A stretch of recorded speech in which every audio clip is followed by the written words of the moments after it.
Hello everyone. In this final video of the hypothesis testing of one population, we will discuss the p-value method.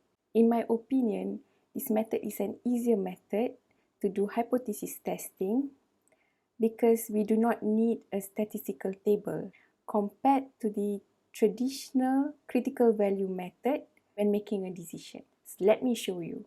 In the traditional method, we compare the test statistics and critical value.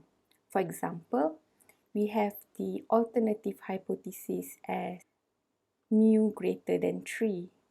Let's say the test statistics is 2.13 and alpha is 0.25. So then our rejection region would be on my right hand side because it's a right tail test. And when alpha is 0.25, our critical point would be 1.96. So where do we get this value from? Yes, from your statistical table. So I need your help to pause the video and then check the critical value in your own statistical table. Okay, so now the next step would be to compare the test statistic with the critical point. So 2.13 falls somewhere here, and now we make a decision, which is we will reject the null hypothesis. In the p-value method, we are actually comparing the probability area. Now, this is your p-value, which is the probability of Z greater than the test statistic, which is 2.13. And how do I get this greater from? This comes from the alternative hypothesis. And this value is your test statistics. So p-value is the probability of Z greater than 2.13, and the probability is an area or a region. So what we are going to do is we are comparing this p-value, the probability, with alpha. And as we already know, when alpha is 0.25, the critical value is 1.96, so it's somewhere here. And this is all your alpha, the whole thing here. So my question is, when do we reject the null hypothesis? Yes, when your p-value is less than alpha. So we reject the null hypothesis when the p-value is less than alpha.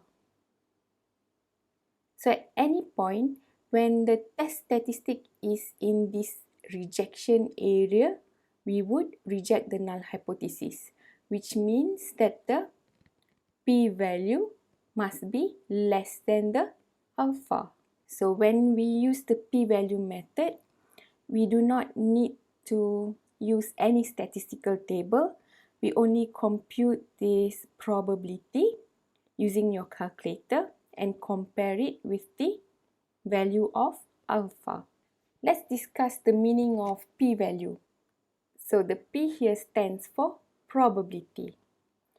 And as we've discussed in the previous chapters, a probability takes a value from 0 to 1.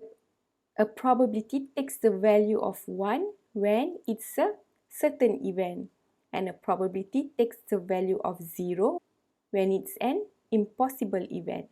So the purpose of the p-value here is that it helps us decide whether we reject or accept the null hypothesis. Now, this sentence here is the most important sentence in the whole chapter.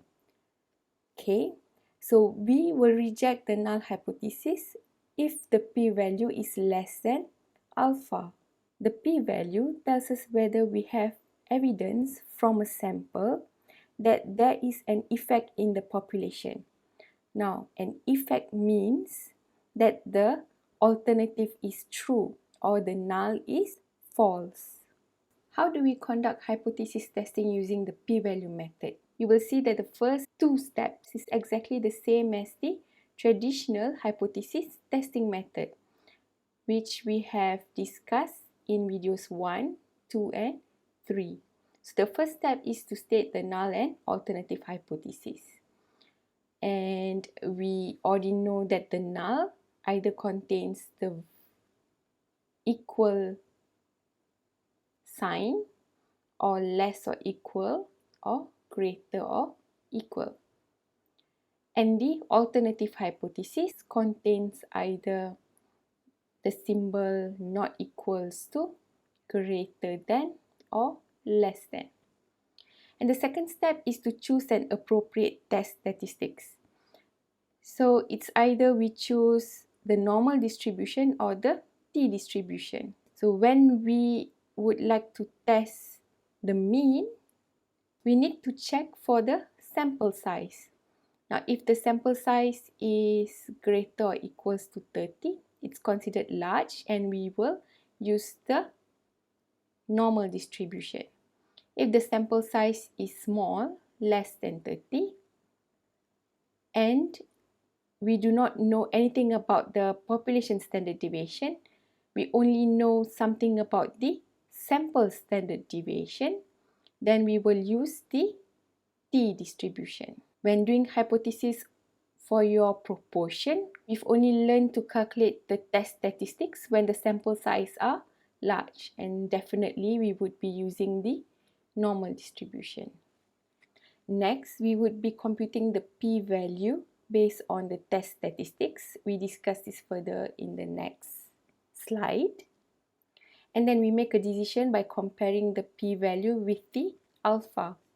Remember our decision? We reject the null hypothesis if the p-value is less than alpha. And next we will draw an appropriate conclusion based on our decision. To calculate the p-value, it's best that we look at a few examples. Now let's say that the null hypothesis is mu is equals to 3 and the alternative is mu less than 3. Let's say we've calculated the test statistics and it's negative 2.3. So the p-value would be the probability, because p is probability,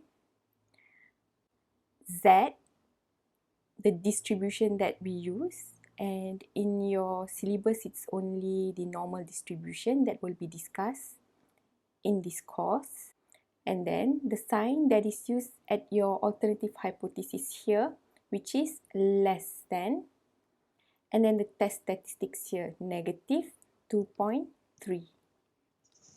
Let's go through this once more. So P stands for probability, Z stands for the distribution, the sign less than comes from the alternative hypothesis, and this value is directly from the test statistics. And we've learned how to find the value of this probability using either your statistical table or your calculator. And the best way, as we've discussed in class, is by using your calculator, the S.D function in your calculator. It's exactly as what is stated in the formula given here. So when the alternative is less than,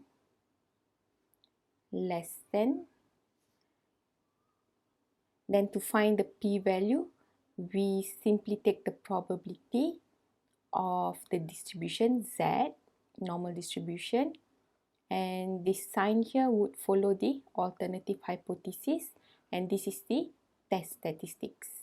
Now what happens when the alternative is greater than, let's say the null is mu is equals to 3 and the alternative is mu greater than 3, and let's say the test statistics is 2.3. So the p-value would simply be the probability of the distribution, which is the standard normal distribution, and we would copy this sign from the alternative greater than, and we copy the value of the test statistics, which is 2.3. And even if the test statistics is negative 2.3 here, we would then copy the value negative 2.3. And then we would use your calculator to find the probability. What happens when the alternative is mu not equals to 3? Mu not equals to 3. And the test statistics is negative 2.3. Now, if you still remember in your traditional critical value method, when it's a two-tailed test, we would have two rejection regions. Similarly, when we calculate the p-value, we would also calculate for two regions where the p-value is the probability of z.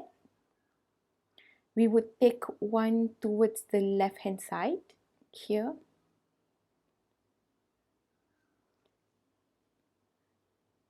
less than negative 2.3. Now, less and negative comes together, and then plus the probability of z greater than 2.3. So greater comes with a positive sign, and you could easily find this using your calculator. But also, now if I picture this, here you have negative 2.3 and 2.3. This probability would be equals to this probability. And so I could write it down as 2 times the probability of z less than negative 2.3. Or it is also equals to 2 times the probability of z greater than 2.3. There's an important matter that I would like to discuss with all of you, which is that we would only use the p-value method when the question asks us to do so. Otherwise, we would always use the traditional critical value method in your final exam question. If you still remember, when do we reject the null hypothesis? So we reject the null hypothesis when p-value is less than alpha. And so when do we not reject the null hypothesis? When the p-value is greater or equals to alpha. Let's try out a past year question. So it says that the performance of a mold is being observed by studying the defective casting it produced. So if the defective rate is more than 35%, the mold is categorized as experiencing bad performance. A random sample of 150 casting is selected and 33 are defective. So by using, the question asks you to use the p-value approach or the p-value method. What could you conclude about the performance of the mold? So I would definitely look at the claim of the study. So if the defective rate is more than 35%, then the mold is categorized as experiencing bad performance. So what is the parameter considered here? Are we testing the mu or are we testing the p? We would look at the information provided. We have a random sample of 150, so n is 150, and out of 150 casting, 33 are defective. So you're only given the values. You are not given any mean or standard deviation. So definitely this would be a proportion question. So the null hypothesis, P, and the alternative. So if the defective rate is more than 35%, so if P is more than 0.35, then it is categorized as having bad performance. So the null hypothesis would be less or equals to 0.35. So the performance is good. So out of 150 casting, 33 are defective. This would be success or failure. So the success, right? Because the claim is that the defective rate is 35%. So P hat would be 33 out of the total 150. And alpha is 0.075. So the first step is to extract the values, write out the hypothesis. The second step would be to find the test statistics. So the test statistics is equals to P hat minus P over square root of PQ over N. P hat is 33 over 150 minus P is equals to 0.35 over square root of 0.35, that is P. How do you find Q? 1 minus P, 1 minus 0.35 divided by N, the number of samples. So I've calculated this and the value is negative 3.3381. Next is to find the p-value. It's simply the probability of the distribution. We have a look at the alternative, it's greater than. So I'm simply copying here. I'm simply copying the sign here, greater than. And then we would copy this test statistic, which is negative 3.3381. And so, by using your calculator, you would go to mode SD, shift 3. This is the FX570 MS calculator. You would use R of negative 3.3381, which is 0.9996. Now we would make a decision. How do we make a decision? If the p-value is less than alpha, then we would reject the null hypothesis.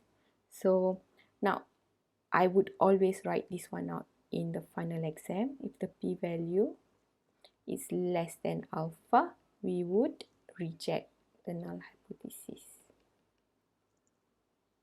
So the p-value is 0.9996. Is it less than 0.075? Definitely not. I would cancel out the less than symbol here. So if the p-value is not less than alpha, then we accept the null hypothesis. So because the p-value is not less than alpha, then we accept the null hypothesis. And so the conclusion is, because we do not reject the null hypothesis, then we would conclude that the performance of the mode is good, or the mode has good performance. The mode has good performance. Okay, on to the next question. I would always extract the information by looking at the values provided. So we have 8.2 here. and a random sample of 36, and this is the mean. So definitely the parameter being tested here is the mu. Let's look at the claim. A biotechnologist claims to be able to produce large tomatoes. The actual mean diameter size is given as 8.2. That means if it's large, then it would be greater than the mean provided here, which is 8.2. And the null hypothesis would be equals to 8.2. To test the claim, a random sample of 36, so n is equals to 36. Tomatoes were taken. The sample mean was 9.1 centimeters, so x bar is 9.1. With a standard deviation of 2.4, and this comes from the sample, so s equals to 2.4 centimeters. Find the p-value for this test. So we are going to use the p-value method, and they're asking whether the biotechnologist's claim is true. So the claim is true when they are able to produce large tomatoes. So here the claim would be true, and at the null hypothesis the claim is false. Right. So let's calculate the test statistics. Because the sample size is large, I'll be using the standard normal distribution. So z star equals to x bar minus mu, and x bar is 9.1 minus mu 8.2 over s 2.4 over square root of n, which is 36. So our test statistics is 1.4230. And the next step would be to calculate the p-value itself. This is very easy. We've discussed this before. So to find the p-value, we would take the probability of the distribution, and our distribution of interest is the standard normal distribution. And then we would use the symbol related to the alternative hypothesis here, which is greater than the test statistics, which is 1.4230. So p-value is a probability. Z comes from the distribution of interest. Greater than comes from the alternative hypothesis.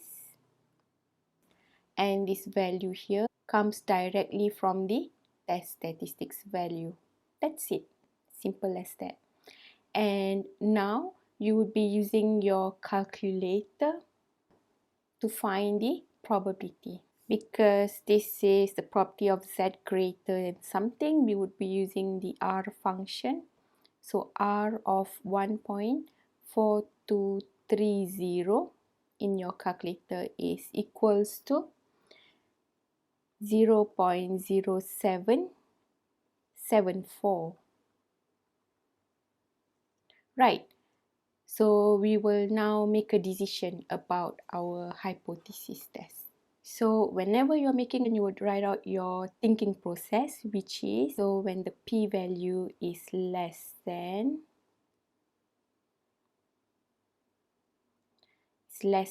alpha, we will reject the null hypothesis. So our p-value in this case is 0.0774. So you'll be writing it exactly like this in your exam, and I would understand what you're writing because this is how my thinking process is. Otherwise, you have to clarify it for me, right? You would state that your p-value is this, and then you would check whether it is less than alpha. What is alpha in this case? Alpha is 0.05. Definitely this is not less than alpha, and so we accept the null hypothesis, or we do not reject the null hypothesis. And now we would make a conclusion. And to make a conclusion, you would answer the final question here. At alpha 0.05 is the biotechnology's claim true? And so if we accept the null hypothesis, we are going to reject the alternative. The biotechnology's claim is false. So I would write it out this way. At alpha 0.05, the biotechnology's claim is false.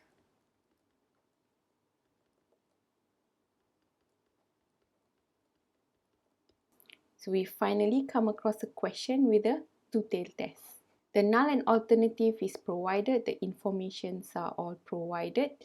We would go on to the second step, which is to calculate the test statistics. Okay, sample size is large. We would definitely use the normal distribution. And because because the parameter we are testing is mu, formula would be x bar minus mu over s over square root of n. And the answer is negative 2.7105. Next, we would calculate the p-value. Okay, so the p-value is the probability, and we have the distribution as the standard normal distribution. This is the test statistics, and it's a two-tailed test. So we have three different choices to answer this question, which is the p-value would be the probability of z. Now, less than always goes with negative 2.7105. And then you have to remember, because this is two-tailed, you have to add on the right tail where it is greater than and greater than goes with the positive value of the test statistics.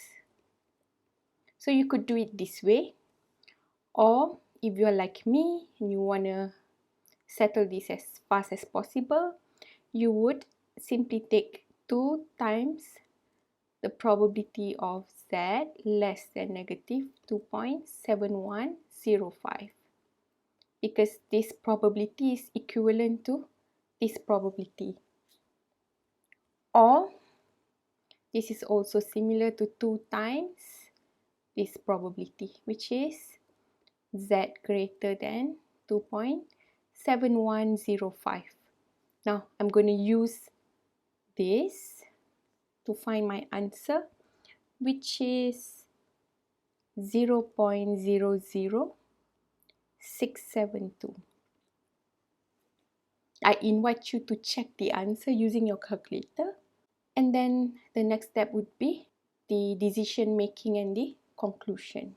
So as we've discussed this before, if the p-value is less than alpha, we would reject the null hypothesis. And our p-value 0.00672. Let's check if it's less than alpha. Alpha is 0.05. This is definitely less than alpha. And so we reject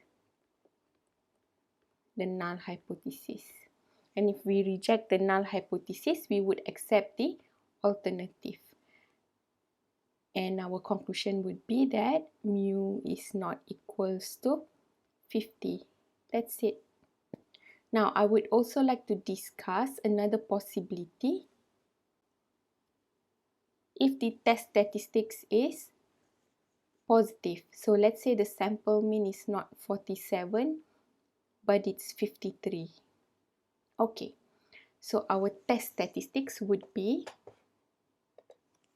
the new test statistics would be 53 minus 50 over 7 over square root of 40. And this would be a positive value, which is 2.7105. I invite you to think about how would we calculate the p-value. Would it be similar to this calculation, or would it be different if the test statistics is positive? Yes, the p-value calculation would be similar to the one discussed previously. So we would take the probability of Z less than negative. Less always goes with negative for the two-tailed test, and greater always goes with the positive test statistics for the two-tailed test, right? So in this case, the p-value has been calculated here. This equals to 0.00672. And because p-value is less than alpha, we would reject the null hypothesis and we'll come to the same conclusion. Mu is not equals to 50. In this example, the clues that I could detect would be this word average here, which means our null and alternative. The parameter being tested is the mu. So when an average of 8 ounces of liquid were dispensed, then the machine is working properly. This is the question. So this is the claim. So when mu is equals to 8 ounces, the machine is working properly. And I'll go straight to the question itself by examining the p-value. So you will be using the p-value method. Is there evidence that the machine needs servicing? So when the mu is 8 ounces, it's working properly. That means the machine does not need servicing. So I would write it out here. Does not need servicing. So when does the machine need servicing? When mu is not equals to 8 ounces. Needs servicing. This is a good question. Okay. What else is provided? The standard deviation of the process is 0.15 ounce. So this would not be S, it would be sigma, the population standard deviation. So sigma is equals to 0.15. Periodically, a sample of 20 bottles, so this would be N. And the average amount dispensed, so this would be the average of the sample, 7.983. Right, so let's start with the test statistics. Sample size is less than 30, which means the sample size is small. However, the sigma is known, and so we would still be using the standard normal distribution. So the test statistics would be x bar minus mu over sigma over square root of n. This is negative 0.5068. And the next step would be calculating the p-value.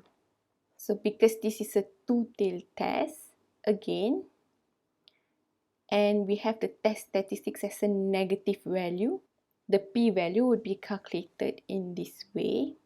I would start by using my method of preference, which is the simplest way to calculate the p-value. I would take 2 times the probability of the distribution is the Z distribution, because this is not equals to, and this has a negative sign here, then negative goes with less than, negative 0.5068. Either this way, and you'll use your calculator as P, or in the other way, 2 times the probability of Z greater, So in a two-tailed test, creator always goes with a positive test statistics 0.5068, or you would take simply this part plus with this part, and the answer would be the same, which is 0.6123. Let's make a decision. We would start with the famous statement, which is if the p-value is less than alpha, we would reject H null. And our p-value is 0.6123, definitely not less than alpha, 0.05. So in this case, so I'm going to continue with the conclusion down here. We accept the null hypothesis. If we accept the null hypothesis, that means the machine does not need servicing. So is there evidence that the machine needs servicing?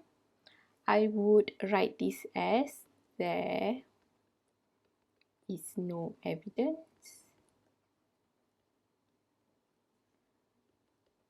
that the machine needs servicing.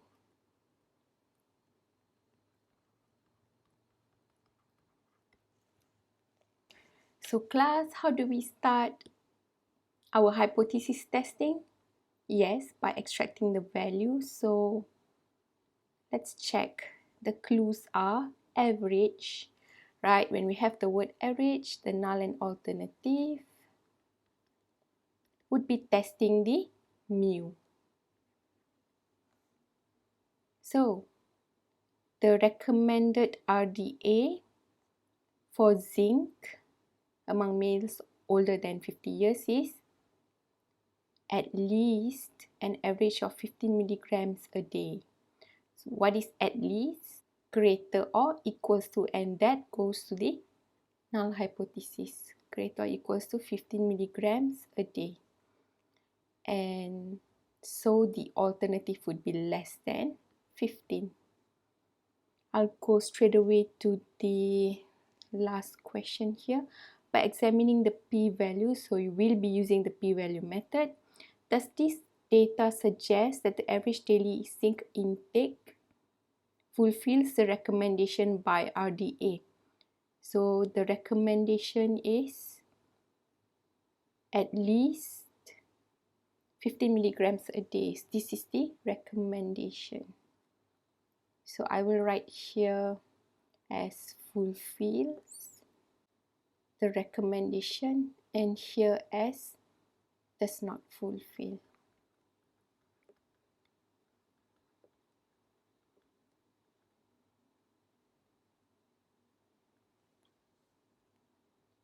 Right, so the sample data consists of a random sample of 115 males. So the sample size is 115. The sample gives a mean of, so X bar is 15.3 milligrams with a standard deviation that would be S 6.43. And onto the test statistics. When the sample size is large, we'll be using the standard normal distribution. So X bar minus mu over S over square root of n. This gives us 0.4988. Let's calculate the p-value. I'll do it here. So the p-value would be the probability of the distribution is the standard normal distribution less than, goes with the alternative, less than the test statistics 0.4988. Using your calculator, you would get a value of 0.6910. And now on to the decision. As usual class, when do we reject the null hypothesis? When the p-value is less than alpha.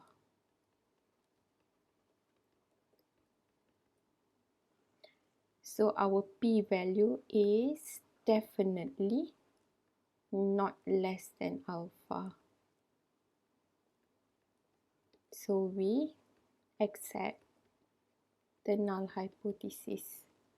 And if we accept the null hypothesis, the conclusion is that the zinc intake for the population of males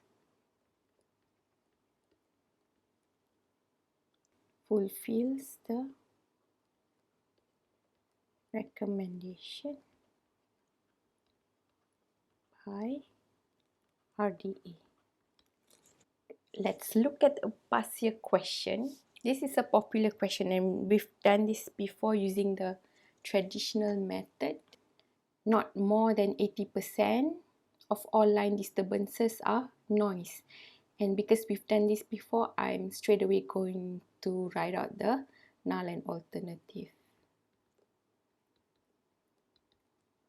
This is a proportion question. Not more would be less or equals to 80%. This is greater than 80%. And our sample size is 150. Noise, this is the success. So p hat would be 133 over 150. On to the test statistics. Z star equals to p hat minus p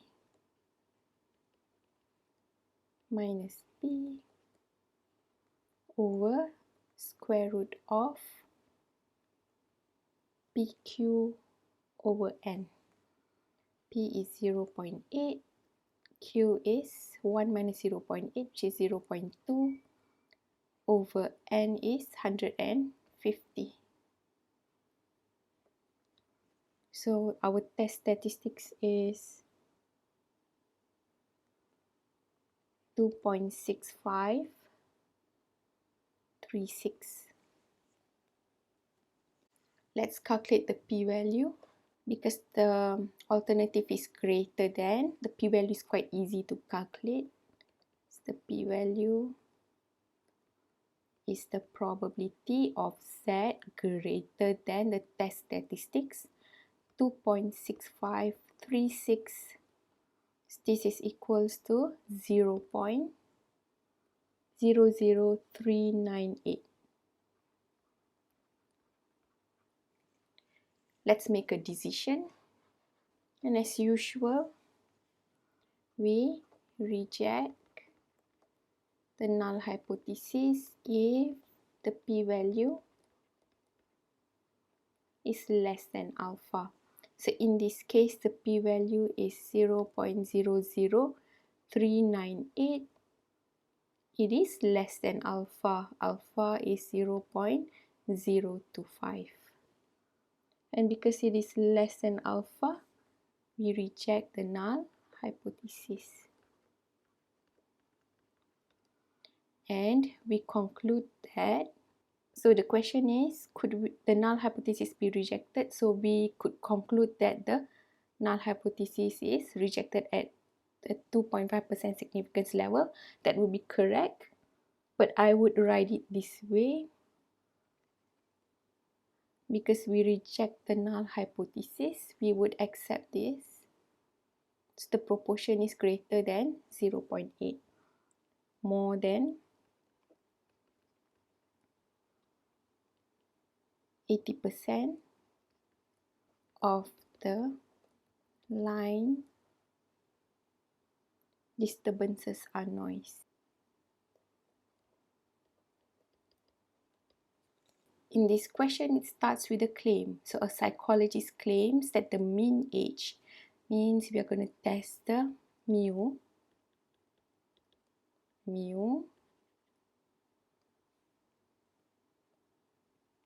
the mean age at which children start walking is 12.5 months, so equals to 12.5 months. Let's look at the question itself. Using the 5% significance level, this will be our alpha. And the p-value method, could her conclusion be that the mean age is different? So our alternative would be not equals to 12.5.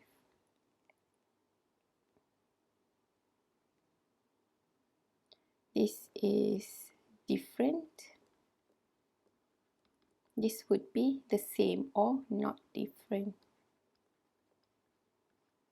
So a sample size of 18. The mean age is 12.9. It is known that the standard deviation was 0.8 months. This would not be the sample standard deviation, this would be the population standard deviation. So sigma is 0.8. And next on to the test statistics. Although the sample size is small, but because the sigma is provided, we will be using the normal distribution. So x bar minus mu over over sigma over square root of n. This would give us 2.1213. And next, calculating the p-value. The p-value would be, and because this is a two-tailed test, I would straight away write out 2 times the probability. Because this is a positive test statistics, I would use z greater than 2.1213. Okay, you could do the other two methods that I've mentioned before. This is the easiest for me right now. So, using your calculator, I would use the R function 2.1213. This would give me 0.0339. And let's make a decision. If the p-value is less than alpha, we reject the null hypothesis. Our p-value is 0.0339. Is this less than alpha? 0.05. Yes, this is definitely less than alpha. So my decision is to reject the null hypothesis. And the conclusion is that the mean is different than 12.5. So I would write the conclusion as the mean age at which all children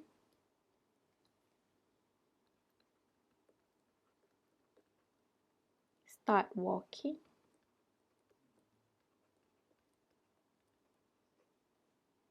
is different from 12.5 months.